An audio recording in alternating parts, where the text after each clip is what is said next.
नमस्कार। बिहार की बात में आपका स्वागत है। मैं हूं पंकज कुमार। इस खास पेशकश में हम चर्चा करने जा रहे हैं कि क्या आरसीपी सिंह का जेडीयू में एंट्री लगभग तय हो गया। दरअसल मैं ऐसा इसलिए कह रहा हूं क्योंकि आपको पता है कि दही चूड़ा के भोज में आरसीपी सिंह जाते हैं और नीतीश कुमार को अपना अभिभावक बताते हैं। साथ ही साथ दोनों में बातचीत भले ही नहीं होती दिखाई पड़ी, लेकिन एक बात जो हमने पहले भी अपने प्रोग्राम के जरिए बताया कि जेडीयू को अब आरसीपी सिंह की कमजोरी आरसीपी सिंह की जरूरत महसूस हो रही है। ऐसे में गंभीर सवाल उठता है कि आरसीपी सिंह की एंट्री कब हो रही है। आरसीपी सिंह को नीतीश कुमार में फिर से अभिभावक क्यों नजर आने लगा है? क्या आरसीपी सिंह ये समझ रहे हैं कि उनका फ्यूचर बेहतर है तो वो जेडीयू में ही है? क्योंकि अगर उसका हम सामाजिक आधार देखें जेडीयू का, तो आरसीपी सिंह उसमें फिट बैठते हैं। तो बड़ा सवाल यह है कि आरसीपी सिंह की एंट्री कब। वहीं अगर हम उपेंद्र कुशवाहा की बात करें तो उनके 3 विधायकों के बारे में कहा जा रहा है कि उनके 3 विधायक जेडीयू के संपर्क में हैं। लेकिन उपेंद्र कुशवाहा की जेडीयू में री एंट्री हो या जेडीयू से बेहतर संबंध हो, इसकी गुंजाइश नहीं है, क्योंकि पहले भी 3 बार जेडीयू को छोड़ चुके हैं उपेंद्र कुशवाहा। ऐसे में गंभीर सवाल उठ रहा है कि 3 जो कि बगावत किए हुए हैं उपेंद्र कुशवाहा की पार्टी में, क्या वो जेडीयू में शामिल होंगे? क्या जेडीयू के तरफ से उन्हें किसी तरीके से पुरस्कृत किया जाएगा? तो सवाल ये उठता है कि जेडीयू नए रणनीति के तरीके से किस तरीके से व्यवहार करने जा रही है। क्योंकि महत्वपूर्ण सवाल यह भी है कि कुछ लोगों ने, जिन्होंने नीतीश कुमार के लिए भारत रत्न की मांग की, दरअसल पार्टी ने उनके बयान से किनारा कर लिया और केसी त्यागी, जिन्होंने चिट्ठी तक लिखी, उनके बारे में कहा जा रहा है कि वो हमारे पार्टी में हैं कि नहीं है। मतलब आप समझ लीजिए कि उनको कहा जा रहा है वो हमारी पार्टी में नहीं है, उनके जो भी बयान है वो खुद के बयान है। तो सवाल यह है कि क्या जेडीयू नए स्वरूप में दिखने जा रही है? सवाल यह है कि आरसीपी सिंह की एंट्री कब हो रही है? सवाल यह भी है कि उपेंद्र कुशवाहा के 3 विधायक क्या जेडीयू में शामिल होने जा रहे हैं या अलग ग्रुप बना करके जो है वो जेडीयू को समर्थन देने जा रहे हैं? क्या होने जा रहा है, इसके बारे में हम चर्चा करने जा रहे हैं। पहले आपको सुनाते हैं बाइट्स, उसके बाद हम शुरू करेंगे चर्चा। अच्छा, ये बताइए आपको कहाँ से लगता है कि हम लोग 2 हैं जी? हम लोग तो एक ही है ना जी। देखिए, हम उनके साथ 25 वर्षों तक रहे जी। तो जितना हम उनको जानते हैं, जितना वो हमको जानते हैं, कोई जानता है क्या? खास बात आरसीपी सिंह जदयू ज्वाइन करेंगे, ये तो आपको पता चलेगा। आरसीपी सिंह जी का बयान उनके व्यक्तिगत राजनीतिक अनुभव और संबंधों को दर्शाता है। उन्होंने लंबे समय तक नीतीश कुमार जी के साथ काम किया है, या किसी से छिपा नहीं है। लेकिन आज बिहार की राजनीति व्यक्ति नहीं, नीति और नीयत से चलती है। एनडीए सरकार विकास, सुशासन और बिहार की जनता के हितों पर स्पष्ट और मजबूती से काम कर रही है। कौन कहां जाएगा उसका फैसला संबंधित व्यक्ति करेगा, लेकिन भाजपा का फोकस केवल जनता के विश्वास और विकास के एजेंडे पर है। देखिए, नीतीश कुमार जी भूंजा पार्टी के माध्यम से जो उनके खिलाफ राजनीतिक व्यू रचना रची जा रही है, उससे उबरना चाहते हैं, उससे निकलना चाहते हैं। तो उससे निकलने के लिए जितने भी अपने पुराने साथी हैं, उनको अपने साथ जोड़ करके कहीं ना कहीं भूंजा पार्टी को अप्रासंगिक करने की राजनीति करना चाहते हैं। अब यहाँ अंदर खाने में जो खेल चल रहा है जनता दल यू के अंदर, वह स्पष्ट रूप से दिख रहा है। आने वाले समय में ये खेल और बढ़ेगा और नीतीश कुमार जी अपने पुराने साथी को ही सिर्फ वापस नहीं कर रहे हैं, कहीं ना कहीं भारतीय जनता पार्टी के दबाव से निकलने के लिए समृद्धि यात्रा भी कर रहे हैं। अपनी राजनीतिक समृद्धि के लिए, अपनी राजनीतिक अस्तित्व को बचाने के लिए, अपने आप को बचाने के लिए, क्योंकि भारतीय जनता पार्टी का जिस तरह का दबाव है, उस दबाव से उबरने का इनको यही 2 रास्ता नजर आ रहा है: पुराने साथी की वापसी और यात्रा के माध्यम से भाजपा पर दबाव बनाना। चलिए, तो ये आपने सुना कि किस तरीके से बयान आ रहे हैं। आपने सुना कैसे आरसीपी सिंह कह रहे हैं कि हम कब अलग थे जी, अलग नहीं थे। तो सवाल उठता कि जन स्वराज पार्टी में जाकर के आप किस तरीके से नीतीश कुमार को टारगेट कर रहे थे। मतलब एक बात तो बहुत साफ है कि अब जन स्वराज पार्टी का साथ छोड़ रहे हैं आरसीपी सिंह। दूसरी बात भी बहुत साफ है कि आरसीपी सिंह जेडीयू में आ रहे हैं क्योंकि उनका बेहतर फ्यूचर है। लेकिन उपेंद्र कुशवाहा की पार्टी का क्या होने जा रहा है, उनके 3 विधायक किस स्वरूप में दिखाई पड़ेंगे, इसके बारे में हम आपको बताने जा रहे हैं, क्योंकि हमारे साथ जुड़ रहे हैं कुछ मेहमान जिनसे आपका परिचय करा दें। हमारे साथ जो मेहमान जुड़ रहे हैं, रामबंधु बस जी राजनीतिक विश्लेषक हैं, आपका स्वागत है। हमारे साथ विनय कुमार जी भी जुड़ रहे हैं, वरिष्ठ पत्रकार हैं, आपका भी स्वागत है। आरसीपी सिंह के बयान को किस तरीके से देख रहे हैं रामबंधु बस जी, क्या मान लिया जाए दिन पास आ चुका है, आरसीपी सिंह जल्दी जेडीयू में शामिल हो रहे हैं? जी निश्चित तौर पे ये जो उनका बयान था, आप इस तरीके से भी समझ सकते हैं कि वो जन स्वराज के नेता हैं, लेकिन उन्होंने बयान दिया है नीतीश कुमार को लेकर के।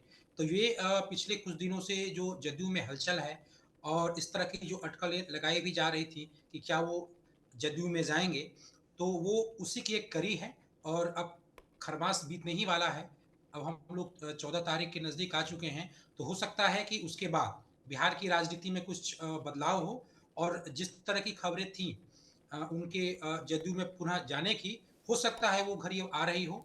अब वो टाइमिंग क्या है, वो डेट क्या है जब वो जाएंगे, ये तो नीतीश कुमार ही तय करेंगे, क्योंकि जदयू से कौन कब जाए कौन कब आए ये नीतीश कुमार ही तय करते हैं। लेकिन ये है कि उनका जो जिस तरीके से जदयू के अंदर जदयू में बदलाव की बात चल रही है, राष्ट्रीय अध्यक्ष हो, प्रदेश अध्यक्ष हो, संगठन के अंदर बदलाव की बात चल रही है, निशांत कुमार को लाने की बात चल रही है, उसी क्रम में आरसीपी सिंह को भी जदयू में आने की बात चल रही है। तो ये अब मौका आ चुका है और अब देखने वाली बात है कि खरमास के बाद या फिर जनवरी महीने में ही या फरवरी महीने तक ये अब वो कब पार्टी में आते हैं। लेकिन इतना तो तय है कि जो बातचीत है वो सकारात्मक दिशा में है और उनकी वापसी के जो संकेत हैं वो हैं कि वो पार्टी में जाएंगे। मुझे लगता है कि अब उनके जाने के बीच में कोई रोरा नहीं है, लेकिन अब नीतीश कुमार कौन सा डेट निर्धारित करते हैं, कब संकेत देते हैं आने के लिए या कब अनुमति देते हैं आने के लिए, ये देखने वाली बात होगी। अब ये जो इनकी जो अब बाइट दिखा रहे थे वो पटेल समाज के द्वारा आयोजित एक कार्यक्रम का था। उसमें 93 के बाद नीतीश कुमार उस आयोजन में गए थे। देखिए ये महत्वपूर्ण नहीं है कि उस आयोजन में आरसीपी सिंह गए थे, क्योंकि वो अक्सर जाते हैं। हर साल लगभग कई साल दही चूड़ा के कार्यक्रम जो होगा राय पथ पे पटेल समाज के द्वारा आयोजित होता है, उसमें आरसीपी सिंह जाते हैं। लेकिन 93 के बाद कभी नीतीश कुमार गए नहीं हैं। इस बार पहले नीतीश कुमार आए और उनके जाने के कुछ ही मिनटों बाद आरसीपी सिंह आए। जब वो आए तो बहुत ही जोर, वहाँ के जो कार्यकर्ता थे वो बड़े ही जोर शोर से नारे भी लगाने लगे कि आरसीपी सिंह और नीतीश कुमार एक हों। इस तरीके की वहाँ के जमकर नारेबाजी भी हुई और जो मेजबान करने वाला जो टीम था या जो समुदाय था वो बहुत ही उत्साहित था। और उसी का परिणाम आप आरसीपी सिंह के चेहरे पे भी देख सकते हैं जब वो पत्रकारों से बातचीत कर रहे थे। ये जो पटेल सेवा संघ के द्वारा ये जो आयोजन किया गया था, तो जो नालंदा और मगध के क्षेत्रों की अगर हम कुर्मी समाज की राजनीति की बात करें, तो उनकी नज़र में आरसीपी सिंह विक्टिम रहे हैं। देखिए उनको जदयू से निकाला गया, बीजेपी को लेकर के कुछ आरोप था, उसके बाद निकाला गया। खैर ये तो नीतीश कुमार का अपना विशेषाधिकार है कि वो पार्टी में किसको रखे या निकाले। लेकिन उसके बाद से जिस तरीके से उनकी बेटी और उनके दामाद की जो ट्रांसफ़र हुई, मानो वो उनको कोई उनके पिता की राजनीति की उनको सज़ा दी जा रही हो, इसको पटेल समाज के लोगों ने रेखांकित किया। बाद में स्वयं नीतीश कुमार भी महागठबंधन छोड़ करके एनडीए में चले आए, यानी जिस बीजेपी को लेकर के आरसीपी सिंह पे आरोप लगा, उसी बीजेपी के करीब एनडीए में नीतीश कुमार आ गए। तो जो स्थानीय तौर पे जो पटेल समाज के जो लोग थे, मगध के थे, नालंदा के थे, वो इस बात को समझते थे कि आरसीपी सिंह कहीं न कहीं राजनीति के शिकार हो गए हैं, वो एक विक्टिम हैं और उनकी सज़ा उनके बच्चों को दी जा रही है। ऐसा बहुत ही दुर्लभ उदाहरण भी मिला है कि राजनीति में पिता हो, बच्चों का कोई लेना-देना नहीं हो, फिर भी उनकी ट्रांसफ़र पोस्टिंग से को लेकर के इस तरीके का व्यवहार किया जाए। तो अब पहले वो दौर था जब नीतीश कुमार अपने नालंदा में या कहीं जाते थे और अगर बैनर पोस्टर पे ऐसा दिखता था कि निशांत कुमार राजनीति में आए, तो वो जो पदाधिकारी जदयू का जो भी पदाधिकारी ऐसा पोस्टर लगवाता था, उसको पार्टी से निकाल दिया जाता था। लेकिन पिछले 1 डेढ़ साल से जो माहौल में जो परिवर्तन हुआ है, तो पटेल समाज के लोग बरबस नीतीश कुमार के पास जाते थे, मिलते थे और वो लोग खुलेआम बोलते थे कि निशांत कुमार को राजनीति में लाएं, और साथ ही साथ वो ये भी नहीं, बोलते थे वो कि वो आरसीपी ठीक सिंह है, वो ठीक है, पर देखिए बड़ी बात ये है कि आरसीपी सिंह आएंगे, वो खुद भी इशारा कर ही दे रहे हैं ना कि देखिए क्या होता है।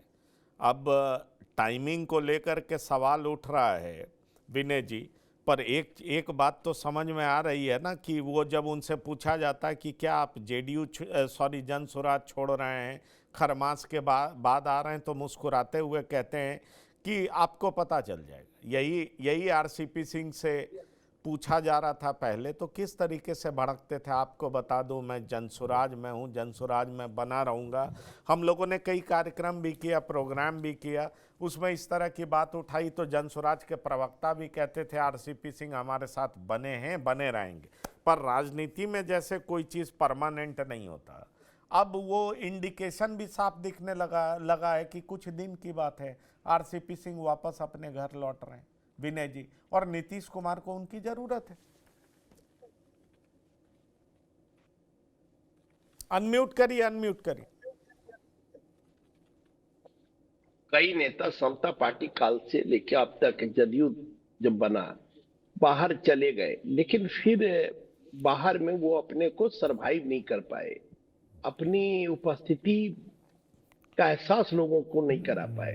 थोड़ा बहुत अगर कह सकते हैं तो उपेंद्र कुशवाहा कराए भी, लेकिन उपेंद्र कुशवाहा भी वो ताकत नहीं बन पाए जिस ताकत के लिए वो पार्टी छोड़कर गए थे।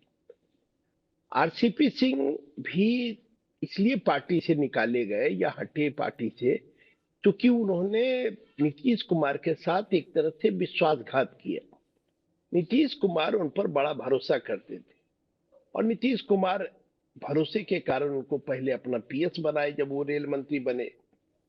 आपको मालूम होगा कि आरसीपी सिंह उसके पहले बेनी प्रसाद वर्मा के पीएस हुआ करते थे। फिर धीरे धीरे नीतीश के बहुत क्लोज होते चले गए और मुख्यमंत्री जब नीतीश कुमार बने तब भी अपने साथ उन्होंने आरसीपी सिंह को रखा और बाद में नीतीश कुमार ने उनको राज्यसभा का सदस्य बनाया। राज्यसभा के सदस्य बनने के बाद फिर उन्होंने पार्टी का कमान उनको दिया। जब नीतीश जी जदयू के राष्ट्रीय अध्यक्ष से हटे तो उन्होंने अपनी जगह पर आरसीपी सिंह को बैठाने का काम किया। नीतीश कुमार की इच्छा थी कि पार्टी आरसीपी सिंह चलाए और सरकार में हिस्सेदारी, पिछली जो सरकार थी 19 से 24 वाली सरकार नरेंद्र मोदी की, उस सरकार में पार्टी की नुमाइंदगी ललन सिंह करें। लेकिन वहां पर नीतीश कुमार जो चाहते थे उनकी इच्छा का उन्होंने पालन नहीं किया और आरसीपी खुद मंत्री बन गए और ये बात नीतीश कुमार को बहुत बुरा लगा और परिणति ये हुई कि उनको राष्ट्रीय अध्यक्ष से भी हटना पड़ा, मंत्री पद से भी हटना पड़ा और राज्यसभा की सदस्यता से भी उनको हाथ धोना पड़ा। तो कहीं न कहीं नीतीश कुमार की इच्छा का पालन नहीं करने के कारण उनको ये भुगतना पड़ा और फिर वो नीतीश कुमार का विकल्प बनना चाहते थे, नीतीश कुमार की जगह पर अपने को खड़ा करना चाहते थे। लेकिन जात की राजनीति में सबसे बड़ी बात जो हो वो ये है कि जो जात का सबसे बड़ा लीडर होता है उसके सामने जात के दूसरे लीडर की उतनी चलती नहीं। जैसे आज अगर हम यादव समाज की बात करते हैं तो लालू प्रसाद यादव आज भी सबसे बड़े नेता हैं, उनके सामने यादव समाज के दूसरे नेता का कुछ नहीं चलता है। एक बार मुंगेर के इलाके में एक बड़ा नाम हुआ करता था एक समय डीपी यादव का, और डीपी यादव 1971 में उन्होंने राजा गिद्धौर को भी हराया था और मधुलिमी को भी हराया था और डीपी यादव को केंद्र में उप शिक्षा मंत्री बनाया गया था इंदिरा जी ने। और वो डीपी यादव जब असेंबली का चुनाव लड़े लालू जी के मर्जी के खिलाफ कांग्रेस पार्टी से, तो डीपी यादव को 2000 वोट आया, जबकि डीपी यादव 3 बार लोकसभा के सदस्य रहे और एक समय मुंगेर की राजनीति में उनकी तूती बोलती थी।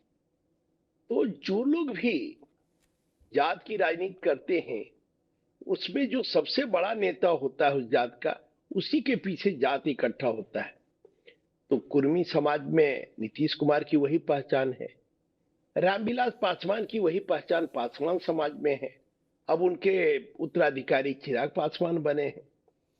नहीं, अब आप वो देखिए बात ना, विनय चिराग जी, वो सारी बातें ठीक है। चिराग पासवान बने, चिराग पासवान ने ये बात संभाल भी ली, पार्टी भी संभाल ली, विरासत वही संभालने जा रहे हैं, वो सारी बातें ठीक है। पर समस्या से तो उपेंद्र कुशवाहा की भी पार्टी जूझ रही है। अब कहा जा रहा है कि ये 3 विधायक जो हैं वो जेडीयू के टच में हैं। भले ही जेडीयू या बीजेपी अलग से इनको अपने साथ मिलाने को तैयार नहीं है, लेकिन ये तीनों विधायक या तो अलग गुट बना करके एनडीए में बने रहेंगे, इसकी चर्चा है। या एक चर्चा ये भी है कि उपेंद्र कुशवाहा को जेडीयू अपने साथ लेना नहीं चाह रही है, लेकिन इन तीनों विधायक को लेना चाह रही है। तो रामबंधु बस जी, उपेंद्र कुशवाहा की पार्टी में इस तरह का उथल पुथल क्या दर्शाता है? एक तरफ आरसीपी सिंह जेडीयू पहुंचते हैं तो जेडीयू मजबूत होगी, आधार वोट बैंक मजबूत होगा, पुराने वफादार वापस आएंगे। आरसीपी सिंह को भी बाजार का भाव पता लग चुका है कि जेडीयू के बगैर उनके लिए राजनीति आसान नहीं है, क्योंकि वो बीजेपी में भी शामिल होकर देख लिए, जन स्वराज में भी शामिल होकर के देख लिए। इसलिए सवाल उठता है, जेडीयू मजबूत होगी, पर उपेंद्र कुशवाहा की पार्टी का क्या होगा अगर ये तीनों विधायक अलग हो जाते हैं या इसमें अलग गुट की मान्यता मांगते हैं? तो आपको क्या दिख रहा है? क्योंकि उपेंद्र कुशवाहा तो मुश्किल में दिखाई पड़ रहे हैं, उन पे उनके पार्टी के ही विधायक बड़ा बड़ा आरोप लगा रहे हैं। जी, उपेंद्र कुशवाहा ऑपरेशन कुशवाहा के शिकार हुए हैं। बिहार में कुशवाहा नेता अपने आप को सबसे बड़ा कुशवाहा नेता प्रदर्शित करने में जदयू में भगवान सिंह कुशवाहा हैं, उधर बीजेपी में सम्राट चौधरी हैं। ये लोग जो लगे हैं, तो उपेंद्र कुशवाहा के जो 3 बागी विधायक हैं या जो उनके पार्टी के पदाधिकारी हैं, वो व्यक्तिगत तौर पे भले ही भगवान सिंह कुशवाहा या सम्राट चौधरी के साथ हैं, लेकिन पार्टी के रूप में बीजेपी और जदयू दोनों ही उपेंद्र कुशवाहा को राजनीतिक संकट में घिरना नहीं चाहती है। कम से कम आप देखिए, भगवान सिंह कुशवाहा के संपर्क में चर्चा है कि वो तीनों बागी विधायक रहे हैं, लेकिन नीतीश कुमार ये नहीं चाहते हैं कि उपेंद्र कुशवाहा किसी राजनीतिक संकट से जाएं, उनके पार्टी को तोड़ा जाए या उनकी पार्टी पे बागी लोगों का कब्जा हो। और यही हाल बीजेपी का भी है। यानी जो नेता उपेंद्र कुशवाहा में लगे हुए हैं, खुद अपने आप को एक सबसे बड़े या ए ग्रेड कुशवाहा नेता के रूप में शामिल करने के लिए उनकी पार्टी से समर्थन नहीं मिल पा रहा है, इसीलिए तीनों लोग अटके हुए हैं। दूसरी बात है कि जो अन्य पार्टियां टूटी, जैसे चिराग पासवान की जो पार्टी टूटी या जो महाराष्ट्र की जो घटना घटी है, तो उसकी जो शुरुआत होती थी वो दूसरे पार्टी से पहले कम्युनिकेशन होता था, या यूं कहें कि पहले अगर बीजेपी से कुछ संकेत मिल गए, बीजेपी से संवाद जारी हो गया, तब पार्टियां टूटती थी। ये जो बागी विधायक हैं, ये स्वतः ही बागी हुए हैं। इन लोगों के मन में उपेंद्र कुशवाहा के प्रति लाख शिकायत अपने मन में इन लोगों के खुद ही है। तो ये लोग किसी पार्टी के कहने से अलग नहीं हुए हैं। जब ये अलग हो गए तो इन लोगों को ऐसा लगा होगा कि हम किसी नेता के जरिए जाएंगे और बीजेपी या जदयू पार्टी के सहयोग से हमें आरएलएम को हम अपनी पार्टी के रूप में दावेदारी करेंगे और इस तरह का सहयोग मिलेगा। लेकिन फिलहाल इन लोगों को कोई पार्टी इस तरीके से सहयोग देने के लिए तैयार नहीं है, इसीलिए ये लोगों को समझ में नहीं आ रहा है कि क्या करेंगे। क्या एक अलग गुट या एक अलग पार्टी के रूप में काम करें, या हम किसी बीजेपी में या जदयू में चले जाएं। क्योंकि अगर बीजेपी या जदयू किसी भी पार्टी में शामिल भी होते हैं, तो कहीं ना कहीं ये मैसेज जाएगा कि इस पार्टी को तोड़ने में उस पार्टी का योगदान है जहां ये लोग जाएंगे। अब उपेंद्र कुशवाहा को बीजेपी इसलिए भी नाराज नहीं करना चाहती है, क्योंकि कहीं ना कहीं ये मसला बीजेपी और जदयू पे आ जाएगी। नीतीश कुमार को लगेगा कि अब बीजेपी पार्टी तोड़ने का काम शुरू कर दी है। नीतीश कुमार बीजेपी के लिए सबसे संवेदनशील प्रोजेक्ट है। प्रत्यक्ष या अप्रत्यक्ष रूप से बीजेपी ऐसा कोई काम नहीं करना चाहती है जिससे नीतीश कुमार को ये लगे कि बीजेपी तोड़फोड़ की राजनीति को अब करना शुरू कर दी है। इसीलिए ये 3 विधायकों का जो राजनीतिक भविष्य है, भले ही एक गुट के रूप में रहे या जैसे नाराज हैं वैसे ही नाराज रहें, या भविष्य की राजनीति करते हैं कि कैसे आगे बढ़ पाएंगे। अभी उपेंद्र कुशवाहा और उनके बेटा दीपक प्रकाश सीतामढ़ी पे गए थे। वहां बाजपट्टी के इनके विधायक हैं रमेश्वर महतो, तो वो इनके जो उनका दौरा था, उन्होंने वहां सभा भी की, बैठक भी की। वो लगता है कि 1-2 दिन वहां पे रहे भी, लेकिन रमेश्वर महतो जो बाजपट्टी सीतामढ़ी के विधायक हैं, वो वहां पे नहीं आए। तो तीनों विधायक जो नाराज हैं, वो नाराजगी उनकी कायम है और वे चाहते हैं कि जदयू के संपर्क में आके या बीजेपी के संपर्क में आके कुछ या तो एक अपनी पार्टी बना ले या पार्टी ना बना के गुट के रूप में ही रहें, क्योंकि पार्टी बनाएंगे तो कहीं ना कहीं मसला सदन में आएगा। स्पीकर बीजेपी के स्पीकर हैं, उनको उनको पार्टी के रूप में मान्यता देनी पड़ेगी, तो बीजेपी का इसमें कुछ इन्वॉल्वमेंट नहीं हो और जदयू भी कुछ ना इसमें काम ना कर पाए, नहीं, तो ठीक ऐसे है, में ठीक ठीक ये है। तीन बागी विधायकों राम की बंधु मुझे जी, लगता है राम बंधु जी, यहाँ पर सवाल तो यही उठ रहा है ना, संतोष कुमार जी भी जुड़ गए, आपका स्वागत है। एक सवाल तो उठ रहा है ना विनय जी, कि एक तरफ निशांत की मांग हो रही है और निशांत को मजबूत करने के लिए आरसीपी सिंह की एंट्री भी हो रही है, वो भी आज इंडिकेशन मिल गया।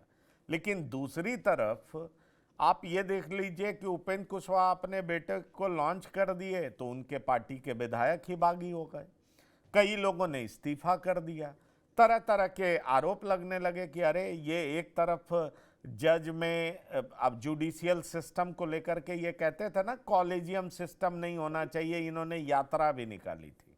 और अपने पार्टी में ये मेरे शब्द नहीं है, ये बात आप जान लीजिए, रामेश्वर महतो के शब्द हैं, और अपने पार्टी में ये पूरे तरीके से परिवार के लोग को ये स्थापित कर रहे हैं। तो दो अलग अलग पार्टी, एक तरफ निशांत का वेलकम, कब ज्वाइन करेंगे, कार्यकर्ताओं का दबाव, और निशांत मजबूत हो उसको लेकर के आरसीपी सिंह की री एंट्री। दूसरी तरफ उपेंद्र कुशवाहा की पार्टी, दीपक प्रकाश की एंट्री हो चुकी है जो उपेंद्र कुशवाहा के सुपुत्र हैं, लेकिन 3 विधायक बागी हो रहे हैं, कार्यकर्ताओं में नाराजगी है, कई संगठन के नेताओं ने रिजाइन भी कर दिया। तो आखिरकार ये क्या इंडिकेट करता है, क्या क्या चल रहा है? उपेंद्र कुशवाहा की राजनीति किस ओर जाती हुई दिख रही है? पार्टी बचाने के लिए निशांत जरूरी है, ये जेडीयू का आधार वोट बैंक मान रहा है, जेडीयू के समर्थक मान रहे हैं, पर उपेंद्र कुशवाहा के समर्थक इस बात को मानने को तैयार क्यों नहीं? ये सबसे बड़ी बात है कि वो केवल विधायक उनके चालक हुए, उनका जो उपेंद्र कुशवाहा का अपना वोट बैंक है वो आज भी इंटैक्ट।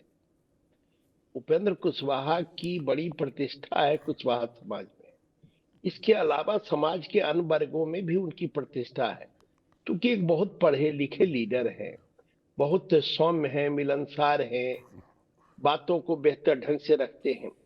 देखिए, जब भी विधायक आने जाने से कोई फर्क नहीं पड़ता है, ये बात अक्सर लालू जी भी कहते रहे और रामविलास पासवान भी ये बात कहते थे कि भाई 2 पैर वाले को तो आप नहीं रोक, 4 पैर वाले को बांध के रखा जा सकता है, लेकिन 2 पैर वाले को आप बांध के नहीं रख सकते। तो 2 पैर वाले कहीं भी जाएंगे आएंगे, किसी के जाने आने से आप देखिए, अगर लोजपा को देखिएगा कितने विधायक आए और गए। 2020 के विधानसभा चुनाव में लोजपा 1 सीट जीती और वो भी विधायक चले गए। आज उस विधायक की क्या स्थिति है? चुनाव हार गए और लोजपा 19। चूंकि जब पार्टी का नेता अगर है तो उसके साथ अपना आधार वोट रहता है, उसी तरह से उपेंद्र कुशवाहा के साथ आज भी जो उनके फॉलोवर हैं वो आधार वोट है। किसी विधायक के आने जाने से कोई बहुत फर्क नहीं पड़ता है। हाँ, विधानसभा में गणित के हिसाब से तो लगेगा कि भाई 3 विधायक उनके चले गए, अब तो केवल 1 विधायक बची हुई, उनकी पत्नी बची हुई है। लेकिन आज भी उपेंद्र कुशवाहा प्रासंगिक है, उनके साथ वोट है और उनकी लोकप्रियता है। अब देखिए, स्थिति यह है कि जो 3 लोग गए हैं, एनडीए में भी दिक्कत है कि कोई लेना नहीं चाह रहा है। क्यों बदनामी कोई लेगा? उपेंद्र कुशवाहा की पार्टी के तोड़ने के लिए जो जिम्मेदार होंगे, कौन लोग जिम्मेदार बनना चाहेंगे? क्योंकि उपेंद्र कुशवाहा भी एनडीए के अंग हैं, तो एनडीए का अंग होने के बाद उसके विधायक को तोड़ के अगर कोई दूसरी पार्टी, तो ये जो गठबंधन धर्म है उसका भी उल्लंघन माना जाएगा और कोई तोड़ने की आवश्यकता भी नहीं है, क्योंकि इतना प्रचंड बहुमत है कि उसकी कोई जरूरत भी नहीं है। तो इसीलिए उनके विधायक आप फंस गए एक तरह से, जाके विरोध प्रदर्शन किए, उनको लगता था भाई मंत्री बनना चाहिए। लेकिन देखिए, होता क्या है कि लोग भूल जाते। इसी तरह की गलतफहमी ललन बाबू को भी हो गई थी, ललन सिंह जी को, कि हम पार्टी बनाए, और चले गए थे नीतीश कुमार को छोड़कर। और जब नीतीश कुमार को छोड़कर गए तो देख लिया अपनी क्या स्थिति है, क्या हैसियत है। फिर नीतीश कुमार के जब साथ आए तब वो फिर मजबूत हुए, और मजबूती के साथ फिर आज वो केंद्र में मंत्री हैं। 14 के चुनाव तो ललन सिंह हार गए थे, और उसके बाद नीतीश कुमार ने फिर एमएलसी बनाया, फिर सांसद बने। तो कई लोग जो छोड़ छोड़ के गए हैं, भगवान सिंह कुशवाहा जिसकी चर्चा कर रहे हैं, बड़े सीनियर लीडर थे कुशवाहा समाज के भोजपुर के इलाके में, वो भी छोड़ के गए, वो भी चुनाव हार गए, फिर लौटे हैं। नीतीश की शरण में आए तो फिर ऊपर भगवान सिंह कुशवाहा की चमक बरकरार हो गई। तो जो लोग भी छोड़कर जाते हैं नीतीश कुमार को या एक बड़े नेता को, उनकी राजनीति बहुत लंबी नहीं हो पाती है। हाँ, कुछ कुछ लोग सफल भी होते हैं। ऐसी बातें हैं कि चूंकि हर चीज का अपवाद है। मेरा आज भी मानना है कि उपेंद्र कुशवाहा का अपना वोट बैंक अब भी कायम है, और जो बिहार में कुशवाहा चेहरा है, चाहे वो सम्राट चौधरी हो, उपेंद्र कुशवाहा हो, भगवान सिंह कुशवाहा हो, या जदयू में भी कुशवाहा बेलहर के विधायक, अमरपुर के विधायक हो, तो ये लोग हैं। लेकिन आज भी उपेंद्र कुशवाहा की अपनी एक अलग ये है। मैं आपकी बात मान भी लेता हूं। मुझे लगता है संतोष कुमार जी इस बात पर बेहतर प्रकाश डालेंगे कि ग्राउंड हकीकत क्या है। आपका पर्सपेक्टिव हमने सुना विनय जी, पर संतोष जी आपको नहीं लगता एक तरफ निशांत का वेलकम हो रहा है, लोग आतुर हैं निशांत आए जेडीयू को बचाएं, और दूसरे तरफ दीपक प्रकाश को उपेंद्र कुशवाहा जी लॉन्च भी कर देते हैं, तो लोगों में विरोध देखा जा रहा है। विनय कुमार जी कह रहे हैं कि नहीं 3 विधायक विरोधी हैं, लेकिन कई कार्यकर्ता संगठन के कई नेताओं ने रिजाइन कर दिया है नाराजगी में। तो उस तरह का वेलकम तो हम देख नहीं पा रहे हैं, या वाकई जमीन पर वेलकम है, उनके समाज में वेलकम है, लोग दीपक प्रकाश के रूप में अपना अगला नेता देख रहे हैं, है क्या दरअसल? क्योंकि मैं ऐसा इसलिए सवाल कर रहा हूं कि एक तरफ जेडीयू को बचाने के लिए नीतीश जी के सुपुत्र आए, दूसरी तरफ उपेंद्र कुशवाहा के सुपुत्र आ चुके हैं, तो पार्टी में बगावत है, विधायकों में बगावत है, दिख तो यही रहा है।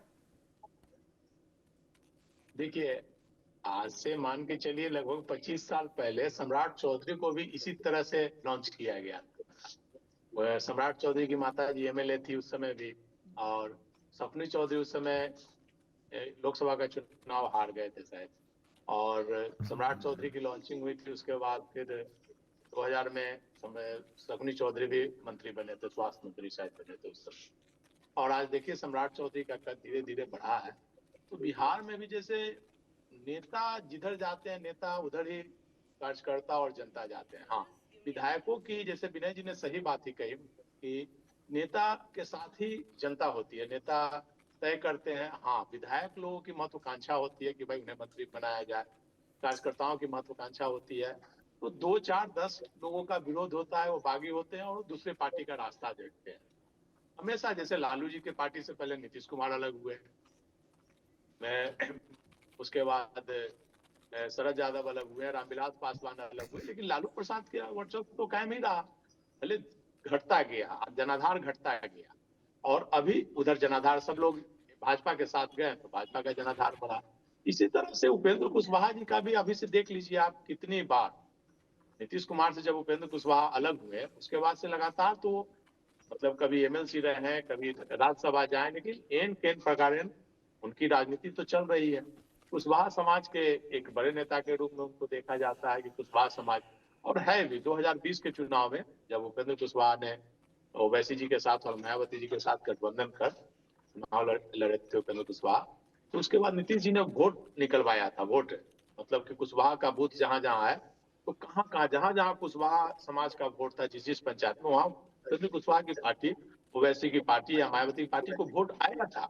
उसके बाद ही नीतीश जी ने उपेंद्र कुशवाहा जी को जदयू में लाने का प्रयास किया और जदयू में उपेंद्र कुशवाहा शामिल हुए थे। तो उपेंद्र कुशवाहा जी का अपना जनाधार है और वो जहां जाएंगे वहीं रहेंगे। अभी जो विधायक, 3 विधायक हैं, उन्हें कोई पार्टी लेने को तैयार नहीं। बातचीत भले हो रही है भारतीय जनता पार्टी से हो, नहीं कोई पार्टी लेने को तैयार नहीं। आपको बता दें, मेरे पास जानकारी है एलजेपीआर भी लेने को तैयार नहीं है, जेडीयू भी लेने को तैयार नहीं है, बीजेपी भी कोई ऐसा मैसेज देना नहीं चाहती है कि हम अपने किसी घटक दल को नहीं तोड़ रहे हैं। चाहती है, कोई बात नहीं। मुझे भी यही जानकारी है बीजेपी कि कोई कांग्रेस पार्टी के लेने को विधायक को बीजेपी कांग्रेस के विधायक को अपने पाले में चाहती है, उसका प्रयास हो रहा है। बीजेपी इस तरीके से नंबर निश्चित आगे तौर पर। बढ़ाना चाहती है, लेकिन घटक दल को नहीं तोड़ना चाहती। निश्चित तौर पर तो विधायक की मजबूरी है, अभी तो यहीं रहेंगे पार्टी में ही।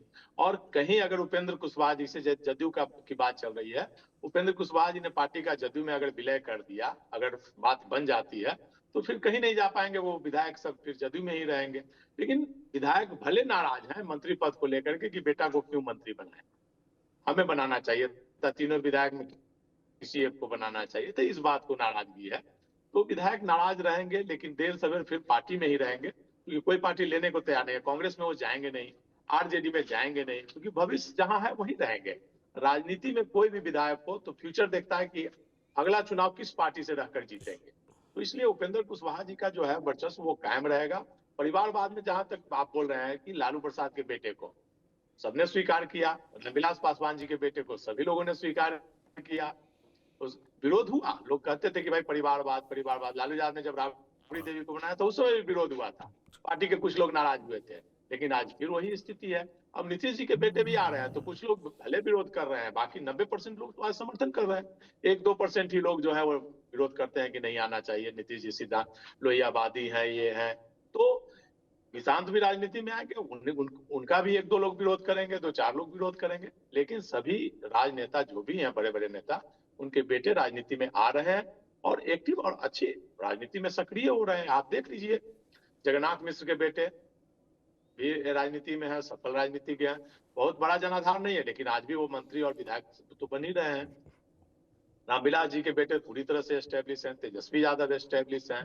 आप नहीं, ठीक है, ये पर संतोष सम्राट जी ये बता दीजिए, आरसीपी सिंह आ रहे हैं ना निशांत को मजबूत करने के लिए, कब आ रहे हैं? ये तो अब क्लियर हो गया ना कि आरसीपी आ रहे हैं। नहीं, आरसीपी की बात मुझे लगता है कि विधानसभा चुनाव के लगभग 10-15 दिन बाद ही बात हो चुकी है आरसीपी की। और आरसीपी मुझे लगता है कि बहुत जल्द, मुझे लगता है कि खरमास के बाद, दही चूड़ा के बहाने या दही चूड़ा के बाद आरसीपी जनता दल यू में आएंगे, और उसी मतलब जो उनका रुतबा पहले था उसी रुतबे के साथ आएंगे। क्योंकि आरसीपी आज भी निशांत को उतना ही मानते हैं, पहले मानते थे, बेटे की तरह मानते हैं, और नीतीश जी से भी उनके संबंध बहुत अच्छे रहे हैं। लेकिन बीच में ललन सिंह के कारण उन्होंने अलग रास्ता अख्तियार किया था, और फिर वो आ रहे हैं। और मुझे लगता है अच्छे निशांत को उनके आने के बाद मनीष हो गए, आरसीपी हो गए, सब लोग मिलकर, श्रवण कुमार हो गए, निशांत को बिहार की राजनीति में एस्टेब्लिश करेंगे, और निशांत की ग्रांड एंट्री हो बिहार की राजनीति में। और वो मुझे लगता है कि तेजस्वी यादव, नहीं, आपने ललन सिंह की बात की, यही मैं पूछना चाहूंगा कि ये बताइए रामबंधु जी, ललन सिंह अभी सहमत हैं क्या? संजय झा सहमत हैं क्या? आरसीपी सिंह की एंट्री में किसी का विरोध नहीं है, ऐसा कुछ है क्या? नहीं, उनकी एंट्री पे जो बड़े नेता हैं पार्टी में, अभी वर्तमान में जो बड़े नेताओं का जो ग्रुप है, उनमें कई नेता सहमत हैं। मुझे लगता है कि ललन सिंह जी की अब कोई आपत्ति नहीं है आरसीपी सिंह के पार्टी में वापसी को लेकर के।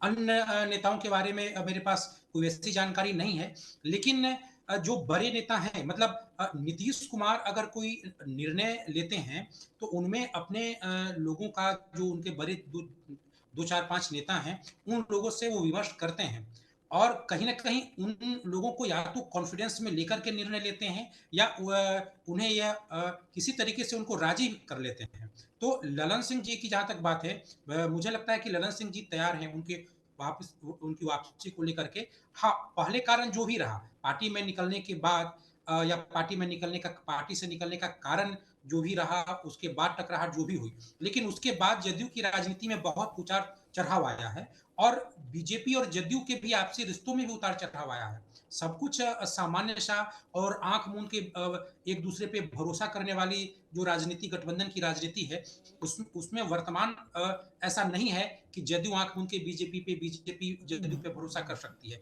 इसमें भी उतार चढ़ाव हुआ है, मंत्रिमंडल का गठन भी हो, काम करने का जो तरीका हो उसमें भी। तो ऐसे में जदयू मजबूत हो और नीतीश कुमार जब राजनीति में जब वो सक्रिय न हो तो कुर्मी समाज की जो राजनीति हो कई ध्रुवों में न बटे।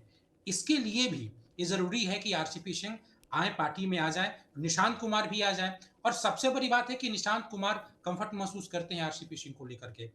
ये उनके सबसे पसंदीदा नेता में है। जदयू में जितने भी नेता हैं वो उनके पिताजी के बाद अगर सबसे अधिक करीब हैं, भावनात्मक तौर पे भी अगर सबसे करीब रहे हैं तो आरसीपी सिंह के साथ ही रहे। तो ऐसे में जो बड़े नेता हैं उनका कोई विरोध होना नहीं चाहिए। जदयू में जितने भी नंबर 2 के जो भी 4-5 नेता हैं उनका विरोध होना नहीं चाहिए। लेकिन ललन सिंह जी की सहमति है कि वो अब वापस में आए। शेष नेता अगर असहमत होंगे भी तो फिर ये निर्णय नीतीश कुमार का होगा, क्योंकि पार्टी में कौन आए कौन जाए ये नीतीश कुमार ही तय करेंगे। दरवाजा नीतीश कुमार ही खोलेंगे, डेट भी नीतीश कुमार ही नहीं, तय पर एक करेंगे। चर्चा ये ऐसे भी में है जो कि एक चर्चा ये भी है कि फिर से उपेंद्र कुशवाहा आना चाह रहे हैं, पर जेडीयू तैयार नहीं है। जेडीयू उनके 3 विधायकों को ले सकती है पर उपेंद्र कुशवाहा को लेना नहीं चाह रही है, क्योंकि 3 बार छोड़ चुके हैं जेडीयू को। इस बारे में कोई जानकारी दे सकते हैं आप? देखिए, उपेंद्र कुशवाहा की जो राजनीति है और आरसीपी सिंह की राजनीति में अंतर है। उपेंद्र कुशवाहा पार्टी बनाए और एक तरीके से समझिए कि उनको सफलता भी मिली और वो कुशवाहा समाज के एक बड़े तबके का प्रतिनिधित्व करते भी हैं। तो उनको पार्टी में लेना, क्योंकि अगर जो आज के समय में कुशवाहा समाज का बड़ा तबका उपेंद्र कुशवाहा के साथ है और उसके बाद उसके बड़े नेता नीतीश कुमार हैं। बीजेपी भले ही सम्राट चौधरी को फोकस कर रही है और गाहे बगाहे नीतीश कुमार भी सम्राट चौधरी पर अपना आशीर्वाद लुटा दे रहे हैं, लेकिन कुशवाहा समाज एकजुट होकर के, जैसे पासवान समाज एकजुट होकर के चिराग पासवान के साथ है, वैसे उपेंद्र कुशवाहा के साथ नहीं है। उसका एक अच्छा खासा हिस्सा नीतीश कुमार के साथ आज भी है। इसीलिए नीतीश कुमार को जरूरत नहीं है या जदयू को ऐसा जरूरत नहीं है कि अगर वो उपेंद्र कुशवाहा आ ही जाए तो ही कुशवाहा समाज का विश्वास जीत ले, क्योंकि उपेंद्र कुशवाहा के साथ तो राजनीतिक संकट आ ही गई है। तो ऐसे में अब उनको अपनी पार्टी बचाना, मतलब देखिए बीजेपी और जदयू की ओर से तो एक तरीके से समझिए तो अघोषित सहयोग तो मिल ही रहा है कि ये लोग ये नहीं चाहते कि उपेंद्र कुशवाहा की पार्टी टूटे। अगर बीजेपी चाह लेती या जदयू चाह लेती तो ऐसा संभव था। 3 जो बागी विधायक हैं, कई इनके पदाधिकारी भी बागी हो चुके हैं। तो ऐसे में एक अघोषित सहयोग तो मिल ही रहा नहीं, है। इनको लाने के बाद पर वही चीज तो पूछना चाह रहे हैं, विनय जी के पास भी आऊंगा, लेकिन संतोष जी, अगर उपेंद्र कुशवाहा भी आ जाएं, आरसीपी सिंह भी आ जाएं, ये सारे तो जेडीयू के ही लोग हैं, तो जेडीयू तो बड़ी मजबूत हो जाएगी ना, क्योंकि अकेले चलने का जब उपेंद्र कुशवाहा प्रयास करते हैं चल नहीं पाते, वजह जो भी हो। मैं ये नहीं कह रहा हूं कि उपेंद्र कुशवाहा ने ये गलत किया, क्या सही किया, पर अकेले चल नहीं पा रहे। ऐसे में एक चर्चा तो ये है ना कि उपेंद्र कुशवाहा को भी जेडीयू में लाया जा सकता है। बीच में चर्चा उठी थी कि भाई उनको कार्यकारी अध्यक्ष भी सौंपा गया है, लेकिन वही मैं सवाल आपसे कर रहा हूं कि उपेंद्र कुशवाहा को लेकर के नीतीश कंफर्टेबल हैं कि नहीं है, क्या दिखता है? या उपेंद्र कुशवाहा की पार्टी से ये 3 विधायक बगावत भी कर रहे हैं तो भी उपेंद्र कुशवाहा अभी भी अकेले चलते रहेंगे, करेंगे क्या? देखिए, उपेंद्र कुशवाहा को लेकर नीतीश जी हमेशा कंफर्ट रहे हैं। उपेंद्र कुशवाहा को कभी भी नीतीश जी ने मतलब जाने के लिए नहीं कहा। जब भी उपेंद्र कुशवाहा गए हैं तो इंटरनल, कभी ललन सिंह के कारण, तो कभी संजय झा के कारण, तो कभी विजय चौधरी के कारण, उन कारणों से उपेंद्र कुशवाहा जब भी नीतीश जी के साथ रहते हैं तो सेकंड मैन या थर्ड मैन बन के रहते हैं। आरसीपी हमेशा सेकंड मैन रहे, कभी अधिकारी के रूप में, और उपेंद्र कुशवाहा सेकंड मैन के रूप में रहे। जब भी गए हैं तो इंटरनल कला को लेकर के, लेकिन नीतीश जी से कभी उनकी राजनीतिक दूरी नहीं हुई है। हमेशा उनका नीतीश जी से संबंध कायम रहा है और आज भी वो नीतीश जी जब चाहेंगे उपेंद्र कुशवाहा आ जाएंगे पार्टी में और पूरे पार्टी के साथ, क्योंकि अब जान रहे हैं कि नीतीश कुमार का, और जनता दल यू में भी मतलब आप जान लीजिए नीतीश जी के बाद जनता दल के जितने भी वर्कर हैं या जितने भी विधायक हैं, सांसद हैं, मतलब 80% लोग चाहते हैं उपेंद्र कुशवाहा को, क्योंकि सोशल जस्टिस से वो भी है, उनकी समता पार्टी से राजनीति शुरू हुई थी, सभी नेताओं और कार्यकर्ताओं से उपेंद्र कुशवाहा का एक लगाव है, तो सभी लोग उपेंद्र कुशवाहा को स्वीकार करते हैं। संजय झा आज कार्यकारी अध्यक्ष हैं, लेकिन जनता दल यू के आप आज भी मतलब आपको 50% से ज्यादा लोग संजय झा को नहीं पसंद करते हैं, लेकिन चूंकि कार्यकारी अध्यक्ष है इसलिए सब लोग मजबूरी में है। लेकिन आप ऑफ द रिकॉर्ड सबसे बात कीजिए तो संजय झा को कोई नहीं स्वीकार करते हैं, अशोक चौधरी को नहीं लोग स्वीकार करते हैं, विजय चौधरी को नहीं स्वीकार करते हैं, आरसीपी को लोग स्वीकार कर लेंगे। आरसीपी चूंकि हमेशा पार्टी और संगठन का काम पदाधिकारी रहते हुए भी कार्यकर्ताओं से जितना लगाव आरसीपी का रहा है उतना किसी का नहीं रहा है। हमेशा वो कार्यकर्ताओं का काम करते रहते थे, विधायकों का, सांसदों का। वही हाल उपेंद्र कुशवाहा का है। तो जनता दल यू के नीतीश जी की पार्टी के जितने भी मतलब कार्यकर्ता हों, समर्थक हों या विधायक हों, सभी लोग उपेंद्र कुशवाहा को भी पसंद करते हैं और आरसीपी को भी। चलिए, इन सभी लोगों की इच्छा है और नीतीश जी भी चाहेंगे, जब चाहेंगे उपेंद्र कुशवाहा जी शामिल हो। चलिए, तो विनय जी आरसीपी जी की एंट्री हो रही है, उपेंद्र कुशवाहा की एंट्री की कोई संभावना आप देख रहे हैं? जेडीयू में वापस आ सकते हैं? क्योंकि एक चर्चा है बड़े पैमाने पे कि समाजवादी लोग एकजुट हों, और ये जब बातें बढ़ने लगती है तो कई बार ये भी होता है बीजेपी से खटपट हुआ तो फिर से आरजेडी के साथ भी एकजुटता दिखाई जा सकती है। लेकिन मैं अभी आरजेडी की बात नहीं कर रहा, पर मैं ये पूछ रहा हूं कि उपेंद्र कुशवाहा की री एंट्री वापस हो सकती है? देखिए, इसलिए हो सकती है कि उपेंद्र कुशवाहा यथार्थ को पहचान लिए। यथार्थ ये है कि उपेंद्र कुशवाहा के मन में चाहत रहती थी कि हम मुख्यमंत्री बिहार का बने, तो अब वो बात समझ गए कि हम मुख्यमंत्री बन नहीं सकते। तब जब मुख्यमंत्री नहीं बन सकते हैं तब उनको जदयू में आने में कोई दिक्कत है नहीं, और उपेंद्र कुशवाहा खुलकर निशांत का पैरवी कर रहे हैं कि निशांत को राजनीति में आना चाहिए। तो जब अगर निशांत को नेता मानने के लिए वो तैयार हैं तो मुझे लगता है कोई दिक्कत उनको आने में नहीं होगी। और जो परिस्थिति बन रही है वो उनकी वापसी होगी, उनके सेहत के लिए भी बेहतर होगा और जदयू के सेहत के लिए भी बेहतर होगा। एक बार यही सवाल हम उपेंद्र कुशवाहा से पूछे थे कि भाई अगर आप इस तरह से पार्टी नहीं बदलते तो आज आप बड़े नेता रहते। तो उन्होंने स्वीकार किया था कि आप जो कह रहे हैं विनय जी वो सही कह रहे हैं, लेकिन कभी कभी परिस्थिति ऐसी बनती है कि आदमी को विवश होकर निर्णय लेना पड़ता है। उपेंद्र कुशवाहा को जब भाई आज आप समझिए ना, उपेंद्र प्रसाद सिंह उनका नाम था और उसको उपेंद्र कुशवाहा बनाने वाले नीतीश कुमार, उन्होंने कहा कि भाई आप अपने नाम में कुशवाहा शब्द जोड़िए, तब आपको जानेगा लोग कि आप कुशवाहा समाज के। और फिर उमा शंकर सिंह उस समय समता पार्टी विधायक दल के विपक्ष के नेता थे बिहार में, ये 2001-2 के आसपास की बात बता रहे हैं आपको। और उमा शंकर सिंह को हटा के, महाराजगंज बड़े नेता थे, एमपी भी रहे, उनको हटा के समता पार्टी की तरफ से इनको लीडर अपोजिशन विधानसभा में बनाया गया था। और नीतीश जी सोशल जस्टिस के कारण इनको आगे बढ़ाने का काम उन्होंने किया, क्योंकि लव कुश समीकरण को मजबूत करना था, क्योंकि शकुनी चौधरी बीच में छोड़कर चले गए थे। ठीक, इसलिए लव कुश समीकरण मजबूत हो, जिसके और इसी समीकरण के तहत आज नीतीश कुमार इतने लंबे समय तक राज कर रहे हैं कि लव कुश वोट को एकजुट किए हैं, अन्य जातियों के वोट को एकजुट किए हैं, अपर कास्ट को, तो यही बड़ा सवाल है, सबसे बड़ी पूंजी, यही बड़ा सवाल है कि जेडीयू को मजबूत करने के लिए आरसीपी सिंह की एंट्री लगभग तय हो गई है, पर अगला राजनीतिक कार्यक्रम उपेंद्र कुशवाहा का क्या होगा? क्योंकि उनके तीनों विधायकों के बागी तेवर तो देखे जा रहे हैं। ऐसे में सवाल ये उठता है कि उपेंद्र कुशवाहा आगे क्या करेंगे? ये एक गंभीर सवाल है। क्या फिर से एंट्री जेडीयू में करेंगे? क्योंकि ये भी कहा जा रहा है कि जेडीयू उनकी एंट्री को लेकर के पूरे तरीके से तैयार नहीं है।